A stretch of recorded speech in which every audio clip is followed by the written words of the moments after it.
during the next 40 minutes or so, we're going to take a look at building your immunity during the COVID-19 crisis.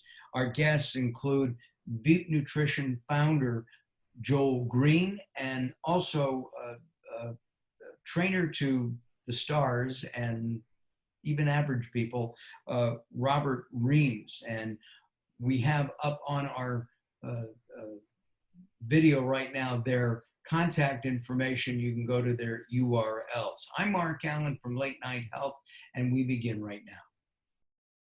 With all the news and information we're getting about COVID-19, the stay-at-home order, the restrictions on our daily lives, not only here in the Southern California area where our guests and I are located, but throughout the United States and throughout the world. The good news is today, as we're recording this and hopefully going live on Facebook, we are seeing a downward trend in the number of deaths and the number of people who have contracted the coronavirus, COVID-19. Our guests today are some really interesting, great guys. We'll start with Joel, only because I met him first, and alphabetically he's first. So we have Joel, big bicep, Greene. He is the founder. The founder. I told you this guy's would be fun, right? Founder of Veep Nutrition. You can see him at veepnutrition.com. And we also have Robert Reames here. And you can visit Robert, who does have nice biceps, but he needs a little pump-up time. RobertReames.com, and that's REAMES. Let's just talk personally. Have you found that being quarantined, staying at home, not going to the market, having food deliveries, keeping contact with outside people, difficult? Robert, we'll start with you. Yeah, I'll tell you, I've actually enjoyed some of it because I have a very, I have a regimen that I've been doing for a long time here in LA. I drive 3 hours a day. Oh my. Probably spend like, a bunch of time in my car because, when I'm not doing the Dr. Phil stuff, when I'm not doing stuff with Joel, with Veep Nutrition and Transcend, when I'm not doing Pair Sports, when I'm not doing Gold's Gym and some of the other stuff that I have the wonderful opportunity to do, I have a personal training clientele that I've had for years before I ever hit the media. And I take really good care of them. And I started out, many years ago as kind of an in-home personal trainer. So I go to people's homes. And I've had some of the same clients. Are you still doing that or not? Oh, yeah. Well, the point I was going to make is I'm still doing that. But now, because of the situation, most of those people, especially the people that I wasn't real hands-on with, the folks that I was real hands-on with, which were kind of almost like, a subversion of physical therapy type of situations, those people are tougher to train virtually. But here, I've been training people here like we're talking right now. Right. I just take my iPad, I back it up a little further so they can see me more full body. I stand, and I'm able to virtual train a lot of these folks. So in that regard, and it's something because I also do consultations with people all over the country, just, for nutrition and weight loss, kind of just as a consultant, and we do FaceTime. And so I've been doing that and building that, part of my business for a long time because I get a lot of connections with people all over the country and in Canada as well. So short story long, I've enjoyed developing my virtual training program here in my office because I've had to. Right. And at first it was like, okay, what are we going to do? And then it's like, okay, well, let's just accept the situation. This is what we got. I can still train you virtually. I know your situation. I know your equipment. I know your program. I know how to spot check you in terms of form and protocol. So that part of it has been really good. The isolation thing is not working for me at all. Yeah. I still go to the grocery store. Of course, I've donned the mask because that's the thing to do now. in the last week and a half or so, and my wife won't let me in the house without it. So I gotta, And you know, no I gotta, cuddling. huh? After the supermarket, you can't cuddle. No, you can't. Unless you got long arms. Yes, You know, exactly. unless you got really long limbs, you can go 6 foot over. But Right. but anyway, no, it's been a little it's been a little bit of a jolt to my lifestyle. But I always, I know that we're going to get through this, and I can kind of see the forest through the trees here. So I always have kind of a cup half empty attitude on most of this kind of stuff. So but the thing that gets me most, again, to get to Joel, I think what's bothered me most, and we may cover on this, because I know this is going to be about immunity, but what bothers me most is people with any kind of isolation or tendencies towards depression or anxiety or addictions. This has been hell for these kind of people. Oh, absolutely. No, It has been a pure, yeah. We'll come back to you. Let's Okay. talk to Joel a second. Mhm. Joel, tell me, are you suffering any difference at all in your lifestyle with the isolation yourself? Oh, I don't know if you study personalities at all. It's a bit of a hobby of mine. And on the Myers-Briggs thing, I'm an ENTJ, which is sort of an extroverted, intuitive thinker. And so I get my energy from people, and I need time to recharge, but I don't need much. But with that, is this enough of a contact for you? In other words, using technology. We're on Zoom right now. Is using technology something that works for you, Joel, or would you rather be here with me in my palatial family room? Well, I think I'd always rather prefer to be in the palatial bat cave that you have there, but right now the just even being on this, it's like a grape monster in the middle of the Mojave Desert. I'm just like, people, yes. So, and I'm doing the same thing in that, I'm spending a lot of time with my wife, which is great, but there's only certain much amount of time with anybody, even when you're working with somebody, right? So it's a little bit of a challenge, and I think that hopefully we're coming out of this and we'll get better. Do you also wear masks or gloves when you go to the market and go out?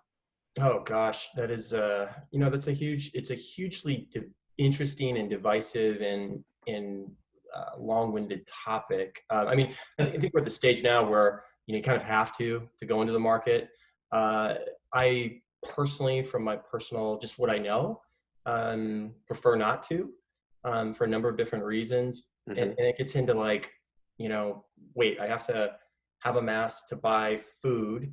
And then the other side of that argument is, getting into all the, spreading the virus and, all of this stuff. So it's, I think we're all just kind of going with the flow, but it's a very interesting turn of events in terms of like the way that this thing is rearranging social norms. And I don't think anybody really, I've seen all sort of ranges from like just people that are like, I have no problem, no worries, I'm not getting this virus ever, to like, don't you dare get within a mile of me. I mean, there's all, right, exactly. And I heard of somebody who was at home for a couple of days, fever went up, so he went to the hospital and died 2 days later. Really? Wow. Yeah. Wow. I mean, it's there is something out there, in my opinion. I don't know what to do about it. The shutdown has a big effect on me, and I think everybody. Mm-hmm. And I think that we need to take caution. One of the things that I've done is because of my gray hair. You guys are not fair because you have dark hair, which means you're younger. But nanny, I can get into Trader Joe's earlier than you can. And I did I did that today for the first time. It's fantastic, right? 8 people in the whole market. Yes. I was Yeah. in and out in less than 10 minutes, Right. and I didn't have to worry about somebody touching that pepper that I bought right first, because they just put it up, and all the workers wear gloves when they're doing that. Yeah. So I like that. Let's talk about immunity, okay? And we're going to have to do this again live. We'll figure out the technology on that, and maybe next week we'll do this again. Let's talk about immunity. Can we boost our immunity by walking, doing exercise, by showing our biceps, that, pumping iron, doing weights, and eating properly, as well as supplementing with lots of vitamin C, vitamin D.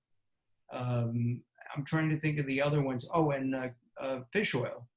Those are the 3 that I've heard really help build immunity right now at this time. Who wants to start? Joel, you go first. Well, thank you, sir. So yes, answering your questions, short-term, long-term, diet, exercise, just, good health practices are central to immunity. Absolutely can boost immunity by doing those things. Vitamin C and vitamin D are great. It's important to understand that and I've read a lot of science papers and I can just tell you that we do not 100% know for sure what we're dealing with here. It's probably a virus. It may not be. I'm not saying it's not. But when you look into it and really begin to dive down into it, nothing is as clear or as certain as most people believe. So generally speaking, a good rule of thumb with this thing is to be cautious and to really just take into account really sound health practices like sleep and diet are a big thing. And really treat immunity not as some separate thing that you can just sort of boost up, but really is the main thing that you're doing. And so it's an important time to learn more about immunity. If you don't understand how it actually works, you will wind up doing things in the pursuit of health that actually drag your immunity down. Example would be an hour on the Peloton bike. You really don't want to do that right now. You will create a short-term immunosuppression, particularly in the lung tissue. And it's very short-term, but that kind of cardio actually turns the dials, so to speak, on certain immune signals and temporarily lowers them. So if you're somebody who's at risk, you want to stick to shorter duration type things. All that to say, it's just important to understand how immunity works and to treat immunity sort of as central to health and not sort of this additional carrot you can just, throw into the bin. That's what I would say. So you're kind of open to conspiracy thoughts on COVID-19 is what I got from that. No, I wouldn't put it in that bucket. I'm looking at data and looking at potential explanations. So looking at what was actually found in Wuhan, it wasn't a virus, it was genetic material. And there's a thing called an exosome, which is identical to a virus. Your body makes exosomes. They're essential to immunity. And when tissues are injured, they can make exosomes. And so particularly in the lungs, there's a very strong connection to the production of exosomes and lung damage. Mm-hmm. So if you look at exosomes and you look at their molecular weight, molecular size, identical to what we call SARS-CoV-2. If you look at how certain types they dock at the ACE2 enzyme, exactly the same as SARS-CoV-2. So it's just one possibility. It's probably not the strongest. The strongest probably is, yes, there's a very novel virus we're dealing with here. There's a team that has looked at this out of India, Dr. Pranan and a team of PhDs that looked at it, and I've looked at their work, and they've sequenced all the way down to the protein residues that dock. I'll ask you a bottom line question, and that is, do you think this is made in a laboratory and has somehow escaped? Or was that I don't want Probably to 100%. Probably just because if you read Dr. Pranan's work on this, what his team of researchers did 10 PhDs looking at this was able to establish was that the protein residues in the docking mechanism are derived from HIV, and that's and not possible. and I've said for years that HIV I thought was man-made, but anyway. Robert, how about you? Are you as paranoid as the rest of us or not? Personally, I'm not at all because, you know, I have, I like to pride myself on having a really good immune system because I take good care of myself. Up till about a month, actually a couple of months ago now, up till about a couple of months ago, I hadn't had the flu in 22 years. And I got a couple days of a bout in February, Right. where kind of knocked me on my butt for about a couple days. I laid low. I said, you know what? I surrendered. I said, you know what? Something's going on here. I don't feel good. And this was before all the stuff in the media. This is like I just don't feel well. And I was doing a lot of stuff at the time. There were some particular things professionally that were happening, really good things. I was just on overload.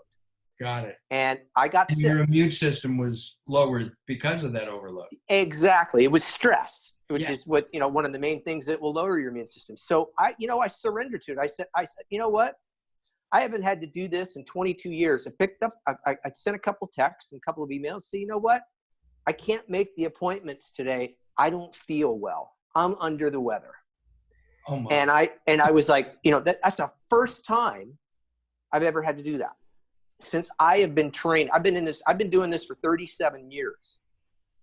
Never had to call in sick. I did, but in 2 days, I nailed it. And again, all this stuff wasn't coming up in the media before that. It was just like, hey, I didn't feel good. Got it. And I nailed it. So, am I paranoid about it? Not at all, because even now, I work on a model I live it first and foremost myself, and Joel's heard this a million times, but when we go out and do things and I do talks myself, I have a model I call the our Big Four. And it's exercise, it's optimum exercise, it's optimum nutrition, it's proper rest, and it's optimum stress management. And it's how those four aspects that are part of all of our lives work both independently and synergistically. And you guys have frozen a little bit. I can hear you. Okay. Robert, you okay? And All right, give we'll it come back. today on all four of those aspects, I'm good. I'm good. If I lose one of those, which I probably did, I think I was under a lot of stress that couple of months ago, and I just, you know, it hit me. I'm a human being. But long story short, no, I'm not worried about it. But I am worried about it out there for people that are susceptible and are, Robert, I'm going to ask you to reconnect with us, okay? We're having a little bit of a difficulty, and Joel and I will continue. So I'm going to let you go, okay. all right, and reconnect. Okay. It should come right back. Cool. The technology here of, I'm going to say, I didn't even know how to do that. So just stay with us because now it's working. Oh, now I'm back? Yeah, you're fine now. It just, you know, hey. Oh, I almost pushed the button too. Yeah, and this is live, you know, video. So, yeah, guys, let's talk about a couple of things. One of the things that Joel said was not to spend time on a treadmill. I mean, you know, the treadmill you mentioned was a, what, $3,500 treadmill, which is fine. But what about my neighbors who are out running now for the first time in maybe years, and they are running? The millennials, I'm not as worried about because they're running and it's okay. But some of the older guys who are running may have a couple extra pounds around that middle. And with the stress that does on lungs, should they be, you know, kick it down a notch or two? Yes, I would say it's okay to run. It's okay to do those things, but don't overdo it. Just, very short duration, 15, 20 minutes, kind of keep it to that. And What that's about excellent. sprints? What's that? Sprints are better? Uh, Harder for someone who's older to do. But I tend to do those, yes, because they're very short duration. Yeah. Yeah. Yeah. It's 30 seconds on and you wait and do it again. I think to translate too, and to add to what Joel said, because we've talked about this before, I think it's a better time right now to try to become a sprinter than it is a marathon runner. And sprints can be relative, because say, you're talking about somebody that's maybe hasn't done it in a while and has some extra around the middle, and all of a sudden they want to go out and get busy with some exercise. A sprint for that person may be 2 miles per hour. But that's a sprint for them. Or a sprint may be just up a case of stairs. But sprints, I think, look at sprints relative to, interval training.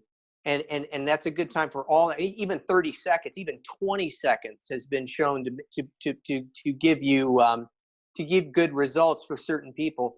But it's not the time to go out and train for a marathon, that's for sure. Got it. Even walking is a fantastic thing right now. Fresh air and sunshine do a lot for immunity. So just getting out for 10, 20-minute walks is fantastic. Yeah. I got out for a walk about 20, 25 minutes today. And the best part of the walk was seeing the other people on the walk, right? We were talking about isolation.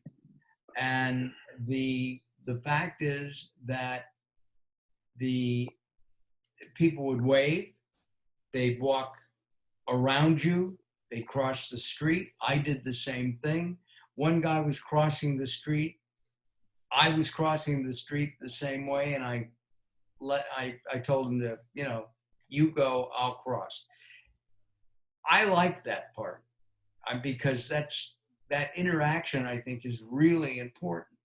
Mm-hmm. And I have to believe that interaction, as somebody who just talks, I don't have the background that you guys have,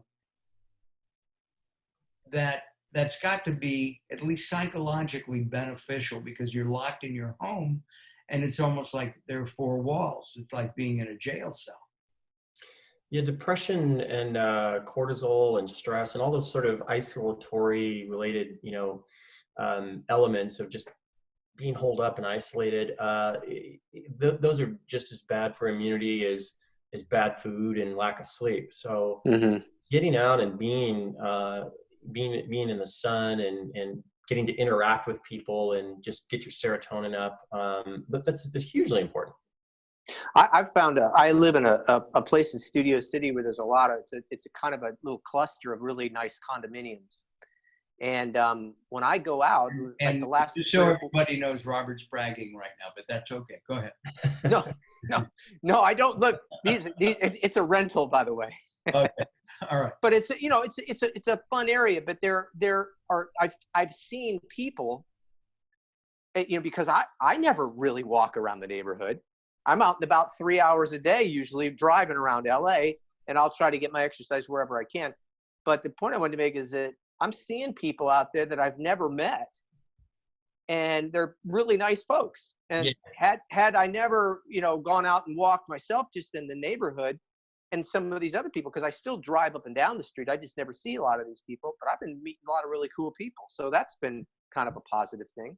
And that interaction, see, it's one of the things that I think the younger generations, even younger than the two of you, are missing, is using a phone, for example, and talking, meeting people at a restaurant or the park or Starbucks and having that conversation, I think is very important. Yeah. I think it really, really is. And you see, I don't know if you guys go out when we could go out with our wives, and you're sitting in a restaurant, you look over, you see millennials on a date. And they both have their phone up, right? And they're thumbing. Now, I don't know if they're looking for a hookup for later. That's one. And my wife and I will make stories up about them. are they texting each other? They're a foot and a half away from each other, right? And our kids tell us all the time, you don't have to call us, just text. To hell with that. You know, I want to talk. It's what I'm here for. It's my purpose. Well, along those lines, I got to tell you who this is, you know, and there is that element with the millennials and some of the folks, you know, into their 20s. But I have a 20-year-old daughter that's finishing up her sophomore year in college. She had obviously come home early, and she's an only kid. She's been isolated with us, and she's just gone through this. For her. What's that? I feel sorry for her. Well, you know, and that's the thing. I'm so proud of her for handling this like she has, because she's a social person, and you know, she's finishing college online. She goes to college in New Orleans, and she's running through this like a trooper. And I can't wait for this to be over so that, you know, kids like you said, Mark, kids need interaction. And you know, can you imagine, Mark, when you were 20? And Joel, when you were 20, I know when I was 20, if I had to be cooped up in my parents' house for 5 weeks without being able to go out, I mean, come on. I don't know if I could have, I don't know how I would have survived. I would have, because you have to survive it. Right. But what would have been the repercussions of that? So I feel bad for kids right now, especially because kids need social. When we're 20 years old, we're 22, you know, we need social. We need interaction. We need to hug and high five and all that kind of stuff. And these kids aren't able to do that right now. And I think it stinks. Oh, I agree. And of course, a lot of millennials do a lot more than just hugging, because it's a lot more casual than at least when I was a young, you know. Well, and think about this. I was having a conversation the other day with certain, you know, just somebody, a friend of mine that was, you know, we're talking about certain businesses that are absolutely freaking demolished through this thing. And think about a dating service. Done. I mean, they can't. Can you imagine asking somebody out right now? I thank God that I'm married. Yeah. Well, it's actually, I saw a press release today that somebody who owns a number of dating sites has come up with a URL that he wants to give to the government. And he's waiting to see if they're going to take it up. It's like, I don't know what it is. I don't remember. But his dating business is gone. Nobody wants to just get online and chat.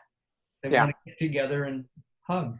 Well, and think about this. It's not even just dating services, but even people that meet people at work or meet people casually, meet people at church or whatever. I mean, that stuff right now it's not possible. And how is that going to affect us in the future? That's one of the things that really gets me. Your daughter's at Tulane? She takes ballet at Tulane. She's at Loyola, New Orleans. Okay, got it. Right next door. As long as she's not majoring in broadcasting and I don't have to worry, that's fine. No, she's not. Our guests are Robert Reames from robertreames.com and also Joel Greene from beatnutrition.com. And we're very excited to have been able to talk to them. Let's talk about the nutrition side of this a little bit more. I'm going to make an assumption that you both believe in non-GMOs and that supplementation is good. So let's, with that set aside, let's talk about what kind of supplements you guys are recommending to your clients right now. Robert, Joel, it's your turn. You talk to a little bit. Sure. Well, I think the big three that have circulated, everybody's heard about, is vitamin D, vitamin C, and zinc.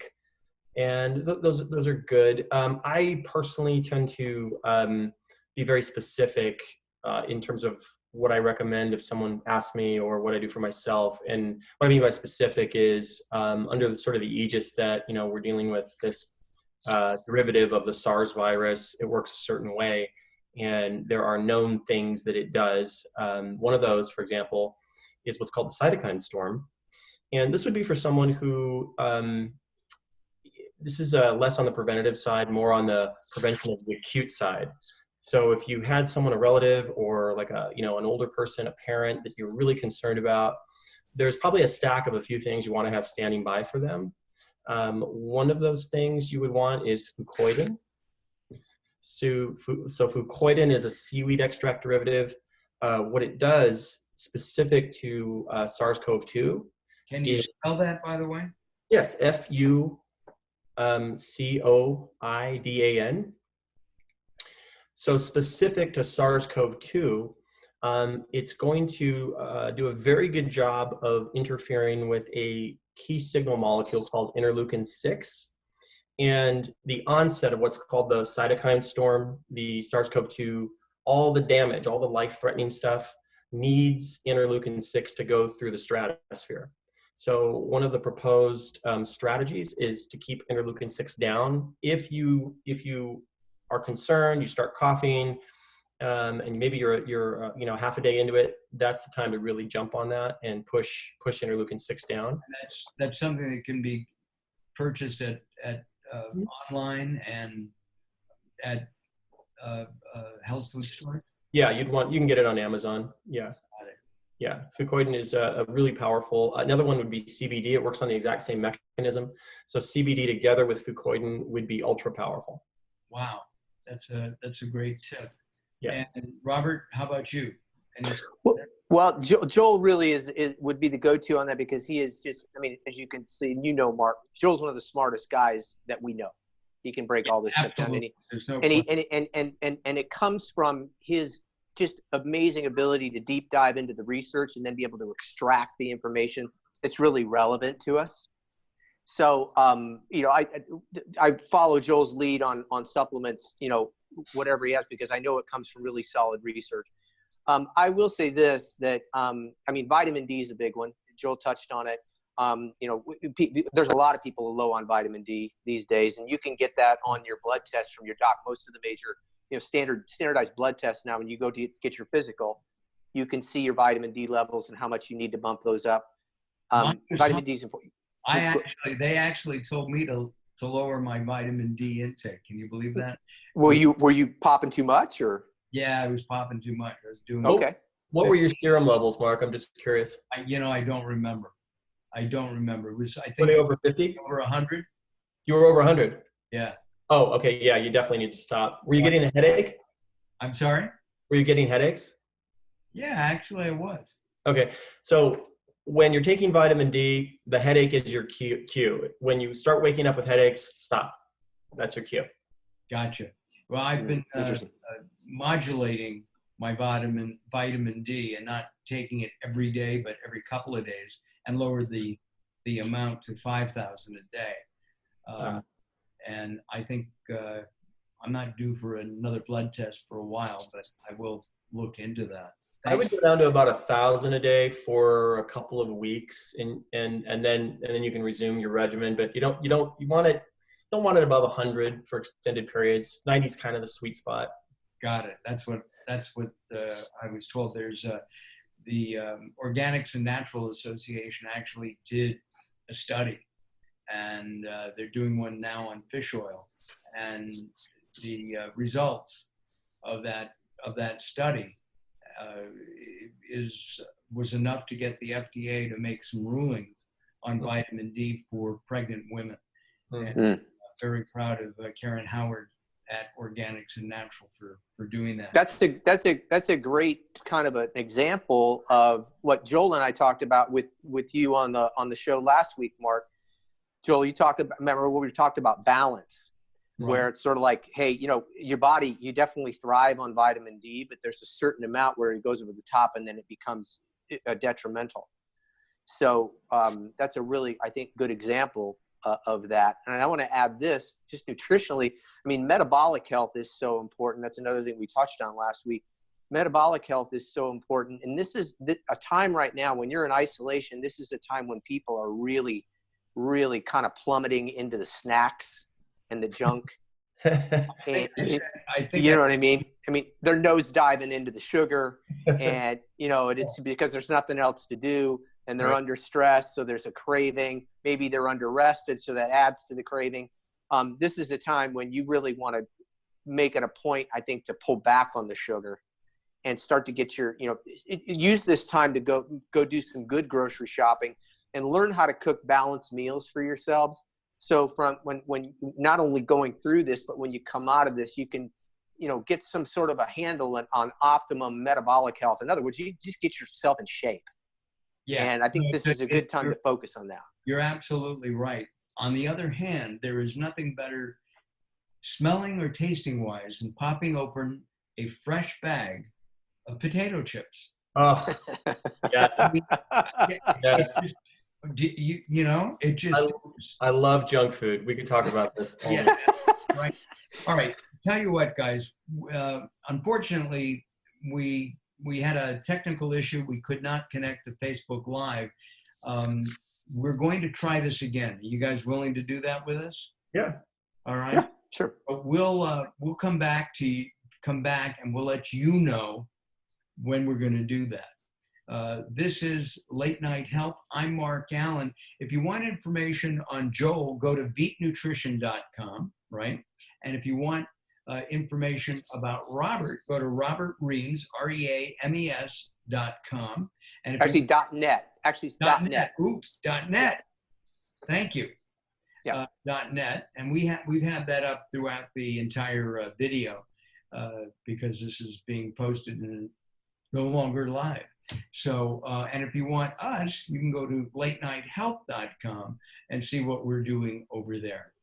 Hold on, guys. I'm Mark Alyn. Thanks for watching. We'll be back very soon. Hold on 1 second, okay? I need to do an opening because I didn't do something.